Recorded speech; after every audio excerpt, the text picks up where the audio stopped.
What's up, guys? Welcome back to another episode of Working Actor Life. I am Sam Valentine. Across from me is Gabrielle Bin-Loss. I am in Los Angeles. She is in Atlanta, and we haven't talked to each other in a week. And so buckle up. If you want to skip the first 10 minutes or so of this episode, feel free, because we're going to catch the fuck up on life. And then we will get into the topic of rep and agent gifts. Fast forward, check the timestamps. Hi, I missed you. Hi, I know. Thank God we already have a trip planned for you to be here. My God. Sam and I talked multiple times throughout the days. And I think that I can't even remember how many days we went, but also like we had the holidays in between. It just is weird not to talk to each other. I didn't even think about auditions during this break. Did you think about them at all? No. Actually, that's a lie. I had a really good audition the beginning of last week. The callbacks are not until this week. It's a good one. It's a good one for me. It's very Sam coded. So I got really excited. It's a commercial. So I think that we'll find out today or tomorrow about the callbacks. And so that did cross my mind because I was like, I feel really good about that. So okay. That's it. So because That's it crossed your mind because you felt good about it. But I did see your reel that you posted today, I think, about, Sam, are you nervous? And I saw a bunch of like headlines or whatever that were on there. I don't read the deadlines or the headlines or whatever. So what it was the like noise that you were hearing. And you said something about another AI thing. I'm so behind. What is going on? You live in puppy world. There's a company called Nano Bananas, which a 5-year-old boy named this company. That's my problem with it. First of all, I'm sure it's a bunch of white dudes in Silicon Valley or Menlo Park. They came out with an update of their AI this weekend, and it showed how their previous AI versions, you know, when you see a picture and you know it's AI because it's shiny, only one thing is in focus, something's always a little super glossy. Yes, definitely. Mm-hmm. They came out with a new one, and it is pristine. And it looks like I took a photo of you in a cafe. And it's a little crazy. Okay.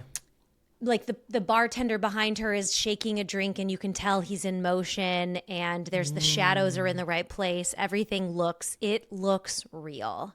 And I felt around Friday or Saturday, a lot of people panic. Because I saw it. Yeah. Oh, yeah. I felt what? Yeah. I think maybe because it's just like LA vibes, and everyone here is just, I don't know, we're all just so hyped up all the time. Yeah. But it left a significant residue on a lot of people's brains. I could tell because it impacted me. And I thought, well, if this bothers me, it's bothering other people. I had to sit with that and think about it this weekend and decide how I wanted to talk about it and move forward. But at the same time, I had a video I put up last week about not getting a brand deal because they wanted my content in perpetuity. And I said, oh, no. yeah, that freaking brand that you worked for a month for to try to make this work. And then it was like, actually, we want it in perp. But you know, it really worked out for me because I got almost 1,000 new followers from talking about it. Oh, hell yes. I mean, that's been part of your goal. You felt like you've been sitting at the same number of followers for the past 2 years. So that's exciting. Yeah. Super cool. If only that could count towards your SAG benefits. I know. If only you got AdSense on Instagram. A conversation for another day. But because I really got excited because it wasn't just like some random trendy reel or something. Like I feel like people came to me because they saw me, which was really cool. And I thought, well, I'm talking about saying no to selling myself out for some money. So that reminds me of this feeling of we're all going to be sold out to robots. And I don't think we are. And I think everyone wants to panic. I shared something this morning about how people panicked when movies started to get sound, and in the 80s when there was the actors strike. And I also had other headlines I clipped to put in that reel about people panicked when we desegregated movie theaters. So let's all reflect that sometimes innovation is good, friends. I think that putting out stuff of joy and creativity right now is something I really want to foster, because I think it's a time when people are starting to panic. But we do this all the time. It's going to be fine. It's different. You need to understand what you're doing and what you're getting into. It's going to be different. It's not the same business, but we talk about that all the time. That makes me feel better that I didn't miss anything big. I think as actors, people just want to capture some reason as to why they're not getting auditions. And so this just sounds like the latest and greatest reason. Is AI scary? Yeah, if you let your brain roll down a hill about what it could possibly be. Yes, but it hasn't been proven to be that. And again, like we said on our AI one, I think the only way out is through. I think we're going to have to go through them feeling like they can insert every single thing that they want to be AI as much as they want, to figure out that while it might be cost efficient for them, it's not time efficient, because you have to go back and triple thousand times check all of these different things and make sure things are working the way they want to work. And it doesn't have a soul the way it needs to. Like, looking like somebody or something is one thing. Emoting like somebody or something is another thing. And even if they are able to craft an AI that can do that, I don't see the point in us latching on to that being a fear mentality in this industry, because then you're just making choices out of fear for this industry. And I don't think that is where creativity lies. That's the death of your creativity, to be honest. That's when you start to be like, well, how do I compete with an AI robot for this audition? Which is the same thing of when you were like, how do I stand out for this breakdown for this audition? And the same thing when you were like, how do I get headshots that match every single essence of me? We just insert the next big problem and we worry about that big problem. And that's supposed to make us feel, I guess, like we have control, but we just don't. Guys, if AI is going to be a thing in this industry, it's going to be a thing in this industry. The best thing you can do is read about it and learn about it and figure out how you could possibly use it, because it will just continue to evolve, just like everything in our world and in our time. I don't think it's something to be scared of, but I saw that you had posted it and I was like, oh geez, because our audiences are so different. And I didn't hear any buzz about the fear of any of that stuff. And if it was, maybe people just know not to come to me. So when I went to go check up on your profile to see how your stuff was doing, because I check on it weekly to see where you're at and what the numbers are, what's happening. I'm like, let me catch up. So much more about my social media, which reminds me, we did a social media boot camp class recently where we clicked on each other's stuff as some examples. And there were so many during the class that I was like, I never saw this video. And so I hearted it while we were watching it as a group, because I realized I never liked it because I never saw it, because I don't really go on social media to do anything but work. Right. Yeah, that's it. And then you get off. And that you have to, because if you had to do something else, it would just take away from the time that you would be able to use to post. And it actually isn't good for our business model, because you always derive more sales whenever you post one or two things. But first of all, it's helpful for me because I love social media. I will watch it. This week, I feel like a part of my soul has been missing because I haven't even been able to update my stories or anything. And so this morning I went to go check in on what you had posted last week, and I saw so much of it was from the space of people being scared. And I was like, holy fuck, what did I miss? And I thought that you were talking about Nano Banana, but I thought you were using it as a pseudonym because you didn't want to say the actual name of the company. But now I know that's the name of the company. Yeah. Yes. Wow. Because everything is for boys. Yes. For the boys, company's name is Nano Banana. Interesting. And it is an AI learning model company. Yes. Have I looked into it further than that? No. Do I care to? No. But it's so funny. This morning, I watched a video from one of my favorite YouTube creators, and she's talking about trends in 2026, including social media and video and things like that. And I think What'd she say? I think it's so interesting because the world of big media, movies, TV, etc., is always, it's like the government website version of everything. It's always just a little behind the curve of what we're doing on socials, whether it's YouTube or Instagram or podcasts or whatever. And she was talking about how for 2026, stop using ChatGPT to write, to create, to do things for you that aren't minimalist, useful things that an assistant could do. And I thought, yes, because you and I both know how it talks. We know how it writes. We know, you can tell when something is ChatGPT'd. You can tell when it comes from a language learning model. And they're all so similar. We're already to the point where people are saying, don't do this. I think that it has its uses. For example, I use it to make show notes for this podcast because I don't have the bandwidth to pull our transcript and write show notes and do the things. And now, because it has those transcripts, I asked it before this episode, what stuff we said we were going to talk about that we didn't talk about yet. And that made my life easier. And now we can use our real personalities and ourselves and our energy to do that instead. I just think it's funny. We've already come full circle of people don't want to use it as much. Yeah, we've already overused it.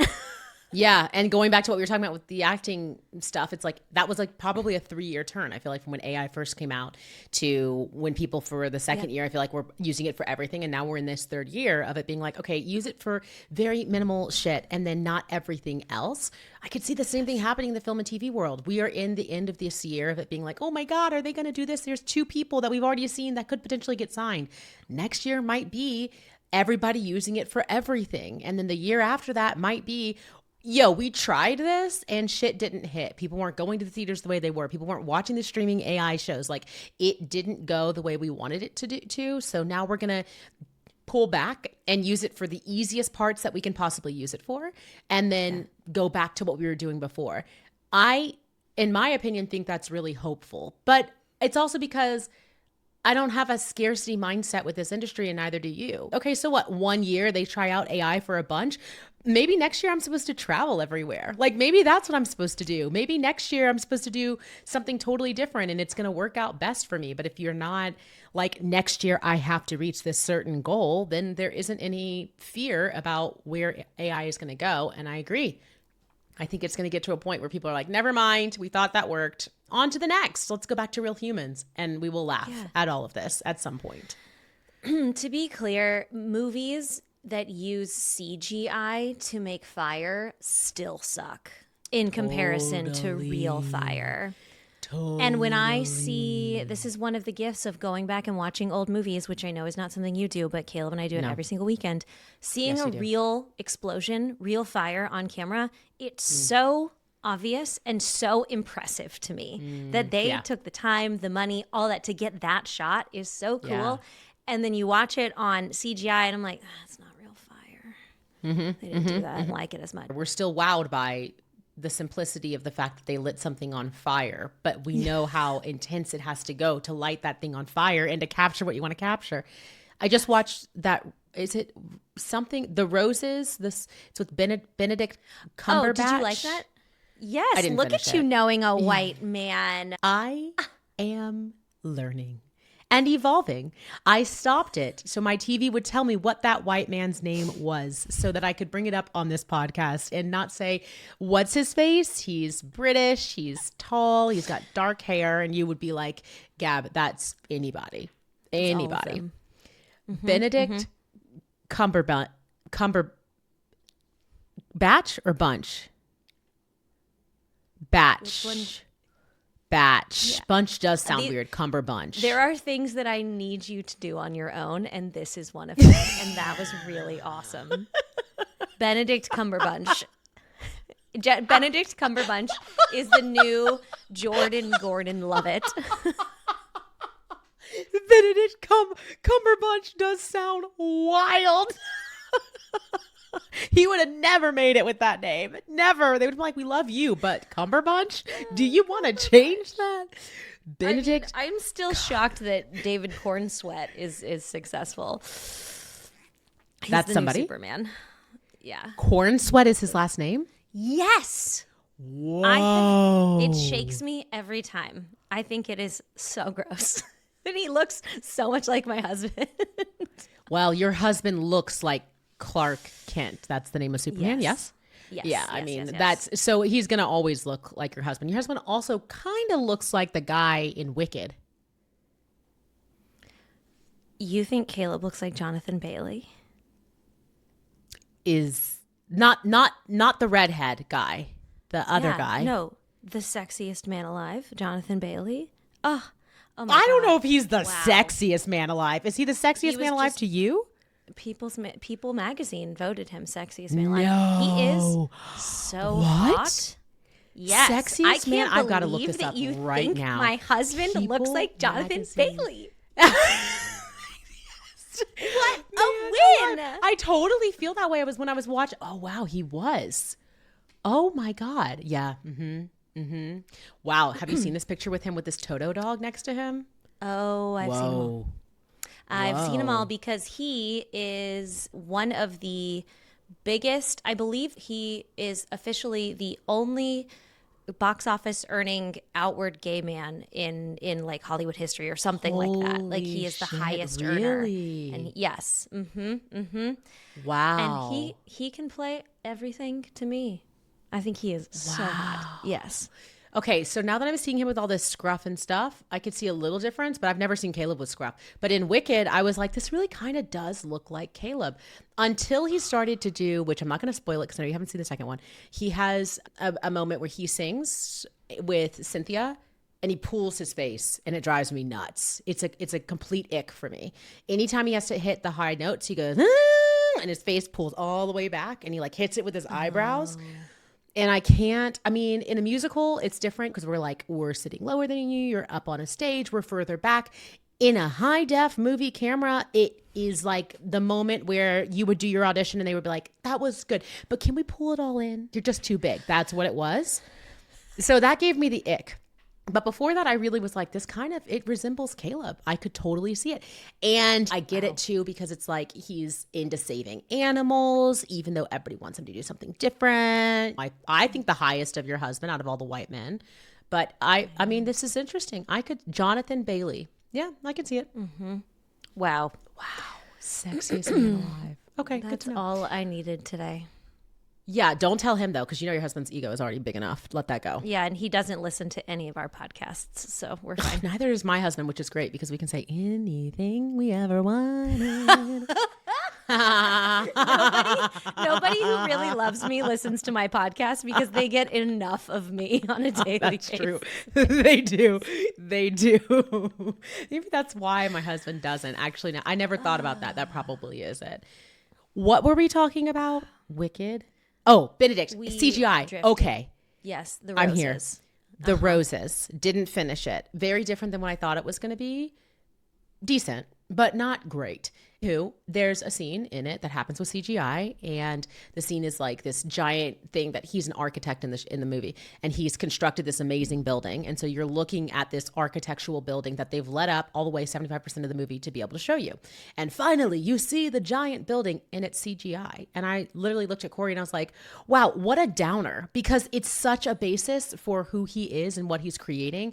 And now I'm looking at it, and I know that this was never even actually created, and he's looking at a green screen, and it just took me completely out of the movie, which is what I think AI is going to do for people too. They might be interested in it, they might go see it, and then there's going to be a moment where the emotions that need to be there just aren't, even if they're able to fake it. And someone's going to watch it and someone's going to be like, yeah, it was fine, it just felt forced, or it felt fake, or I wasn't into it, because it's the same thing. It's like, that building is probably really cool on your computer. Feels different when I'm watching it in my living room and can tell it's not a real building. Yeah. It was weird. I think as long as I just want us to keep regulating it. I want us to have to say when things are AI. And that's my bigger concern, is like, I think things need to be labeled. Yeah. We don't need to get political today, but No, we need to. But the orange man in office does have some resistance. I have been looking at that. There has been some people. I mean, I heard George W. Bush is about to come out and do something, and I'm like, shit's bad enough if Bush is like, okay, I'm going to call you out on some shit. I miss the days of politics being so boring that we made fun of George W. Bush for mispronouncing words. I miss. For saying, fool me once, shame on me. Fool me once, you're not going to fool me again. That's my favorite quote from him. Honestly, that is the tamest shit I've ever fucking heard. We have bounced to such an... Okay, I can't get going on this. We're supposed to talk about agent gifts. Yes, well, that's good, because we did still talk about acting stuff. Here's my question. Do you get your agents anything for the holiday season, Sam? Not this year. Have you in the past? Yeah, I have. What did you give? I don't like to give gifts on years that they know I've had a tough year. because I feel like they would just rather me not. I think my rep would rather me spend my money on a coaching for an audition that could make them money than buy them a fruit basket. I am also a person in the camp of wanting to give gifts not because someone told me it's the time I have to give them. So when I had commercials doing really well, I sent my commercial agent, I sent her entire office to get massages at a place I found by where they lived. Wait, how old were you? When did you have the money for that? This was during Secret Deodorant. And then when Tidy Cats came, and then when Tidy Cats came out, I actually found out who she was friends with someone I spoke with. And that person told me their favorite place to get facials. When Tidy Cat started rolling also, I contacted her facialist and I had her paid in advance for a facial. So when I get to times like Christmas, when they get 10,000 gajillion gifts from people they barely talk to all year, I don't feel the need to give things as much as reflect on my gratefulness of we made it through this time. I'm so glad we did this. I would rather give them off-kilter gifts when things have worked out really well, or they did something that drove to a different angle, or they went out of their way to make X, Y, and Z happen. That's when I'd rather give back than the times when I'm quote unquote supposed to. So I'm not in the camp of gifts. What are you? I just got nervous in my belly of, should I be giving gifts? So I don't give gifts, especially during the holidays, because of the same reason. I feel like everybody's doing it. I did in the very beginning of my career. We're talking like 2012, probably the first couple of years. And I don't know why I thought this was a good gift. It's actually a horrible gift now that I think about it. I would make Grinch cookies, which were peppermint, white chocolate, and dark chocolate green cookies. Which now that I'm saying it, I'm like, that's a horrible choice. That's a very distinct type of cookie that you're assuming everybody liked. But, I've always had the personality of, I'm going to do this. Everybody will like it. It'll be fine. So that wasn't great, but I did used to do them when I was younger. And I mean, I had signed with my agent at 22. And so they had an office physically, and I was like an hour and 15 minutes from the office. And so I remember that I made it a thing. I made it like, I took the whole week to make them, to put them in really cute mason jars with like holiday bows, wrote everybody a handwritten card, went to the office, dropped it off. And did they eat it? Probably not. I do think that at that time it was appreciated because they knew how young I was and they knew where I lived. So I think they appreciated what I was doing. But I remember walking into that office and seeing, just like you said, cookie tin after cookie tin, basket after basket, Amazon gift card after Amazon gift card, and thinking, I don't know why I'm doing this. And then eventually I just didn't want to make those cookies. And I have never gifted them during the holiday season again. Now, this reminds me, because you'll be here, that I need to send a message to them so that we can treat them to dinner, because we have the same agent here. So we will be doing that. I would rather do. That is more exciting to me. Yes. Send that email right now and we can tell people what you're going to say, because that's exactly it is a specific type of relationship to be able to ask your reps out to dinner, first of all, and to want to spend that time with them. I'm also cringy from that. I used to make date balls all the time, which they're so good, by the way. I bet they are, but also not a good choice. They're so good. Not a good choice. I would hand make these holiday gifts and I would put them in cute little containers I bought. And I remember taking them especially to my print agent, who before she left, I was with a great agent at CESD. That's a big agency in LA. Huge agency. I would walk in and everyone came to visit. So they could barely get any work done because they would have to be handed gifts. And so we would come in and I would hand them presents. They would have to be on for all these people. There was like a lineup of gifts across the office, and it was like bottles of wine and this and that. And every time I talk to an agent now, they're like, we love gifts. Yeah. But what if I don't eat gluten? What if I'm not trying to eat 7,000 types of cookies? What if I don't drink alcohol? Like these things that you need to ask yourself before you get gifts. So we can kind of talk about some better gifts. But before we get to that, what are you writing to our reps to take them to dinner? So I sent this to everybody at AMT as a CC. And then I put it to one of our main agents, Jason, at the top. The subject says gratitude dinner with Sam and Gab. I am hyperlinking this Google form into our email to make it easy. Okay, guys, here's our final message.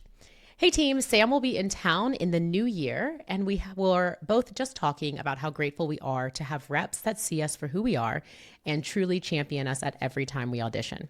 We know the industry looks so different than it has in the past, and you all have made multiple sacrifices, I'm sure, to stay as agents during a time when the industry is changing in big ways. We'd love to treat you all to dinner at Tiny Lou's sometime between January 4th through the 7th, 2026. To help value your time, we created this form for you to fill out. Click the times and dates that work for you if you'd like to join. Sam and I will follow up with you with a date and time for our dinner together. Hope to see you guys soon. Any changes, Sam? I think that's perfect. Okay, I'm going to put Gab and Sam at the end of this email. Yay! This is so much easier that we have the same reps.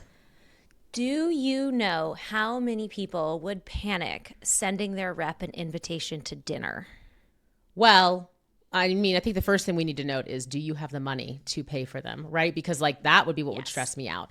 You and I have a company together that we can invoice this out of, plus our own S Corps we can also invoice this out of. Plus, if I were you and you're like, this is a great idea, why don't you start saving up now? Why don't you set up a separate savings account to put $10 or $20 a month away starting in January, and then by the end of December, you would have a pot to be able to pull from however you'd like to gift your reps whenever too. What if halfway through the year, something happens and you're like, oh my gosh, I want to take them to dinner now and celebrate with them. Then you could. That's actually a really good idea to go ahead and set that aside. But I also know what you're talking about, Sam. People would freak out because did I say this the right way? Was I nice enough? Do they feel like I'm professional? And at the end of the day, you're gifting them a dinner. And this is something that they're going to either take advantage of or not. It's not something that you need to feel, oh, I just got an audition. Yay. Oh, good. This is funny. This is funny that's happened. I have had 3 people message me about this damn audition. 3 people messaged me this past week saying, did you get the audition for insert name here? It's so you.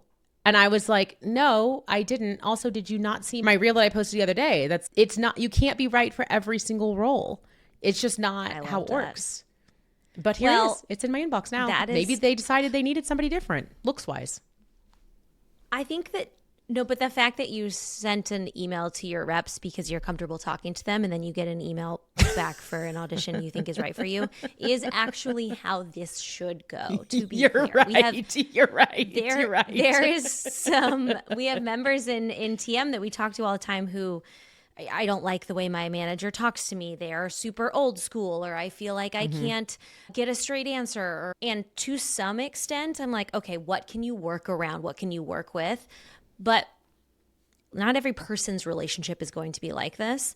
But you can kind of craft this. So if this is not for you, if you like the idea of outreach to your reps, but you want to do a gift and you don't know what it should be, you need to identify if you even know your reps first.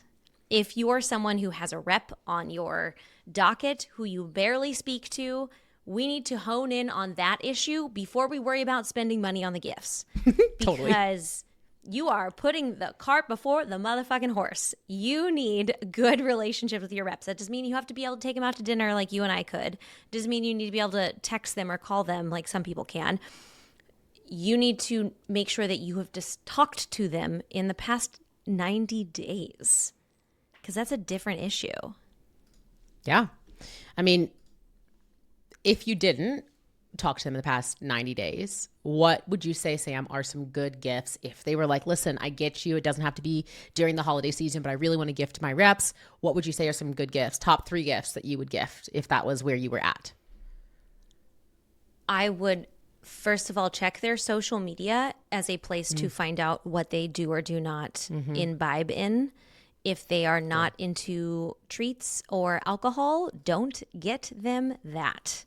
There's a lot of people in my inner circle who are in AA and things like that. And so we are very cautious of who we buy alcohol for. So we just stopped buying it for people in general. Smart. I think that figuring out something a little more personal is worth the effort. But if you are in a space where you don't know people, you didn't have funds, you had a tough year, a simple thank you note actually mailed is going to do a world of difference. I am a fan of pen to paper. Last year, I handmade cards for all my reps. They might get something similar this year. And instead of it being like, I made cookies, see, it's the thought that counts. It's like, I am actually going to put words on paper of, even if you don't know someone, you can work your way through this. You can say, thanks for sticking by me through this year. I know that next year is going to bring some great things. List a couple of victories that you guys have had together, albeit small or big, and say thank you. Sometimes that's just the validation that people need. So I would say a nice thank you card is lovely. If you are a little lost in the sauce, then yes, send a gift card. If you can make it a little more personal, like the coffee shop that they have tagged in their Instagram, or the coffee shop that's by their office, or a restaurant that's by their office. If you have ever been inside of their office, is there sweet greens wrappers in all of the trash cans? Easy, done, fixed. Like Uber Eats will cover most things. I think it's a little bit more personal than Amazon if you can get that specific. And then if you do know your person and you can get a little bit more internal of what they're looking for or what they like or their family or things like that, I am of the camp of an experience, because most of my reps have more money than I do, which is my goal. I want to work for people who are financially successful. So if they have more money than I do, me getting them a thing is probably not going to mean that much. But one year I got all of my reps movie tickets. And I said, go enjoy this business we work so hard in. And that was personal enough that it was kind and nice and relevant without seeming so haphazard.